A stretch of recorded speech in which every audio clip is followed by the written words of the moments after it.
किसी ने बड़े कमाल की बात कही है। जब हम चांद को देखते हैं तो भगवान की सुंदरता नजर आती है। जब सूरज को देखते हैं तो भगवान का तेज दिखता है। और जब हम आईने में खुद को देखते हैं तो भगवान की सबसे प्यारी रचना दिखाई देती है, यानी हम खुद। इसीलिए खुद पर भरोसा करना सीखिए। नमस्ते, आप देख रहे हैं कहानी जंक्शन। ये कहानी पुराने जमाने की है। एक किसान था जो रोज सुबह सुबह अपने कंधे पर एक डंडा रखता और उस डंडे पर 2 घड़े लटका लेता। तालाब से पानी भरकर अपने घर तक लाता। यही उसका रोज का काम था।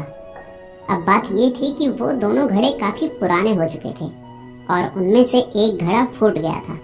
जब किसान पानी भरता तो उस फूटे घड़े में से पानी रिसने लगता। किसान जब घर पहुंचता तो 2 घड़े पानी की जगह सिर्फ 1.5 घड़ा पानी ही पहुंच पाता। जो घड़ा सही था उसे इस बात पर बहुत घमंड था।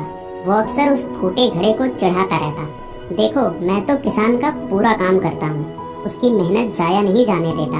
और एक तुम हो जो किसी काम के नहीं रहे। किसान को जब सच का पता चल जाएगा तो तुम्हें फेंक देगा और नया घड़ा ले आएगा। ये बातें सुनकर फूटा घड़ा बहुत दुखी रहने लगा। उसे लगता बेचारा किसान इतनी मेहनत करता है, लेकिन मेरी वजह से उसका आधा पानी रास्ते में ही बर्बाद हो जाता है। आखिर मैं किस काम का हूँ। एक दिन उसे रहा नहीं गया। उसने किसान से कह ही दिया, मालिक, आप रोज इतनी मेहनत करते हैं पर मेरी वजह से आपका आधा पानी रास्ते में ही गिर जाता है। अब वक्त आ गया है कि आप मुझे छोड़ दीजिए, किसी नए घड़े को ले आइए। हाँ, बुरा तो लगेगा पर सच यही है कि अब मैं किसी काम का नहीं रहा। किसान मुस्कुराया और बोला, अरे पागल, तू इतना दुखी क्यों होता है? मन छोटा मत कर। कल सुबह जब हम फिर से तालाब से पानी भरकर लौटेंगे तो रास्ते में एक चीज देखना, फिर बात करेंगे।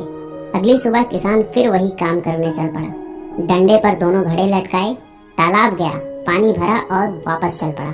लौटते वक्त फूटे घड़े ने देखा कि रास्ते के किनारे खूबसूरत रंग बिरंगे फूल खिले हुए थे। फूल देखकर उसका दिल खुश हो गया। थोड़ी देर के लिए उसकी उदासी दूर हो गई। घर पहुंचकर किसान ने घड़े से पूछा, कैसे लगे फूल? अच्छा लगा ना?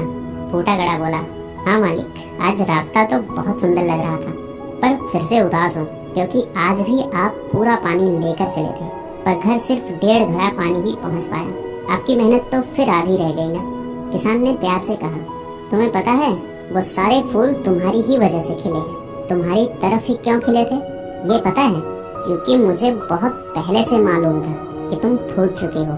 इसीलिए मैंने क्या किया, बाजार से बीज लाया और पूरे रास्ते में जिस तरफ तुम लटकते हो वहाँ वो बीज बो दिए। जब भी तुमसे पानी टपकता वो बीज सिंच जाते और धीरे धीरे वहाँ इतने सुंदर फूल उगाए। रास्ता सज गया, वो भी तुम्हारी वजह से। मुझे तुम्हारी कमी पता थी, लेकिन मैंने उस कमी को ताकत बना दिया। दोस्तों, ये कहानी सिर्फ उस फूटे घड़े की नहीं है, ये कहानी हमारी और आपकी भी है। इस दुनिया में कोई भी परफेक्ट नहीं होता, कमियां सब में होती है। लेकिन अगर हम अपनी कमियों पर काम करें और उन्हें अपनी ताकत बना लें तो हमारी कीमत सही घड़े से भी कहीं ज्यादा हो सकती है। और अंत में मैं यही कहना चाहूँगा कि आप जैसे भी हैं खुद को स्वीकार करें और आगे बढ़ते रहें। मिलते हैं किसी और वीडियो में। कहानी पूरा सुनने के लिए बहुत बहुत धन्यवाद। अगर आपको कहानी अच्छी लगी है तो आप इस वीडियो को लाइक कर सकते हैं और हमारी फैमिली का हिस्सा बनने के लिए चैनल को सब्सक्राइब कर लीजिए।